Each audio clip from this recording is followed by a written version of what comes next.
Shalom kekasih-kekasih Tuhan. Pagi hari ini kembali kita membaca dan merenungkan firman Tuhan dengan judul Hidup Mengalami Tuhan. Rabu edisi Surat Kolose bersama dengan saya, Fani Paendong.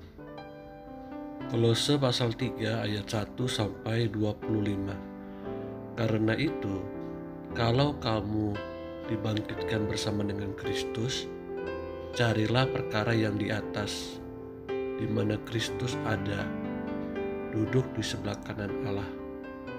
Pikirkanlah perkara yang di atas, bukan yang di bumi.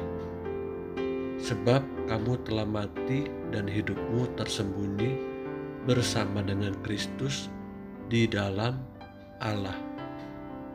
Apabila Kristus yang adalah hidup kita menyatakan diri kelak, kamu pun akan menyatakan diri bersama dengan Dia dalam kemuliaan. Karena itu, matikanlah dalam dirimu segala sesuatu yang duniawi, yaitu percabulan, kenajisan, hawa nafsu, nafsu jahat, dan juga keserakahan yang sama dengan penyembahan berhala. Semuanya itu mendatangkan murka Allah atas orang-orang durhaka. Dahulu kamu juga melakukan hal-hal itu ketika kamu hidup di dalamnya. Tetapi sekarang buanglah semuanya ini, yaitu marah, geram, kejahatan, fitnah, dan kata-kata kotor yang keluar dari mulutmu.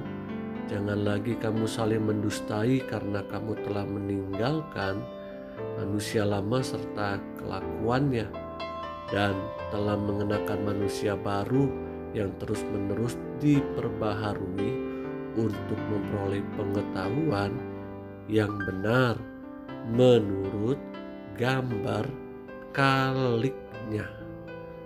Dalam hal ini tiada lagi orang Yunani atau orang Yahudi, orang bersunat atau orang tak bersunat, orang barbar atau orang Skit, budak atau orang merdeka, tetapi Kristus adalah semua dan di dalam segala sesuatu.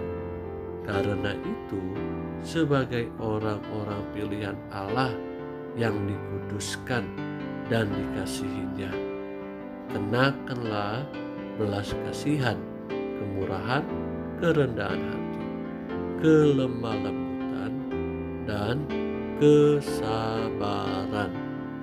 Sabarlah kamu seorang terhadap yang lain, dan ampunilah seorang akan yang lain apabila yang seorang menaruh dendam terhadap yang lain. Sama seperti Tuhan telah mengampuni kamu, kamu perbuat jugalah demikian.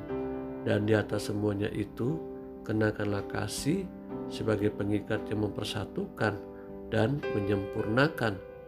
Hendaklah damai sejahtera Kristus memerintah dalam hatimu, karena untuk itulah kamu telah dipanggil menjadi satu tubuh, dan bersyukurlah.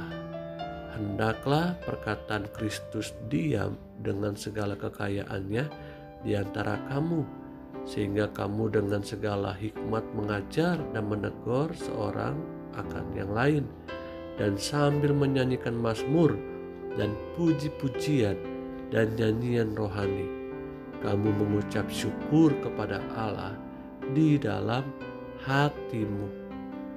Dan segala sesuatu yang kamu lakukan dengan perkataan atau perbuatan, lakukanlah semuanya itu dalam nama Tuhan Yesus, sambil mengucap syukur oleh Dia kepada Allah Bapa kita. Hai istri-istri, tunduklah kepada suamimu sebagaimana seharusnya di dalam Tuhan. Hai suami-suami, kasihilah istrimu dan janganlah berlaku kasar terhadap dia. Hai anak-anak, taatilah orang tuamu dalam segala hal, karena itulah yang indah di dalam Tuhan. Hai bapak-bapak, janganlah sakiti hati anakmu, supaya jangan tawar hatinya. Hai hamba-hamba, taatilah Tuhanmu yang di dunia ini dalam segala hal.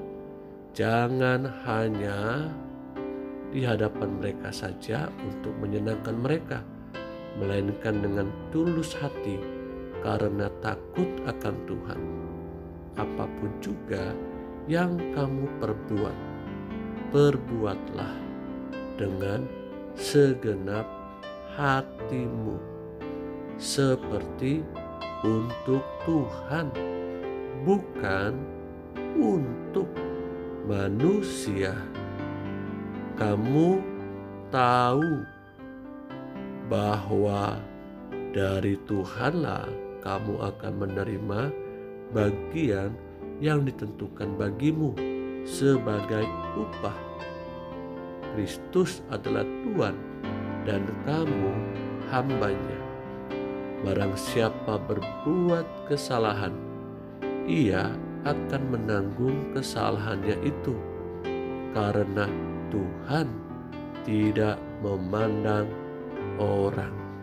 Kekasih-kekasih yang Tuhan Yesus rindukan, orang yang sudah mengalami Tuhan Yesus, hidupnya pasti diubahkan, hidupnya pasti dipulihkan, hubungannya dengan Tuhan dan hubungannya dengan sesama. Karena itu, jika kita melihat ada orang-orang percaya yang masih suka membenci sesamanya, yang masih suka menjelekkan sesamanya, yang masih suka gondok-gondokan dengan sesamanya, dapat dipastikan hubungannya dengan Tuhan pasti belum beres. Hubungannya dengan sesama adalah buah dari ketidaksungguhan untuk hidup mengalami Tuhan, untuk hidup diubahkan dan dipulihkan oleh Tuhan. Hubungan dengan siapapun, dengan suami istri, dengan anak-anak, hubungan dengan atasannya harus beres terlebih dahulu, supaya kita pun dapat mengalami perubahan hidup dan nama Tuhan dimuliakan. Haleluya. Amin.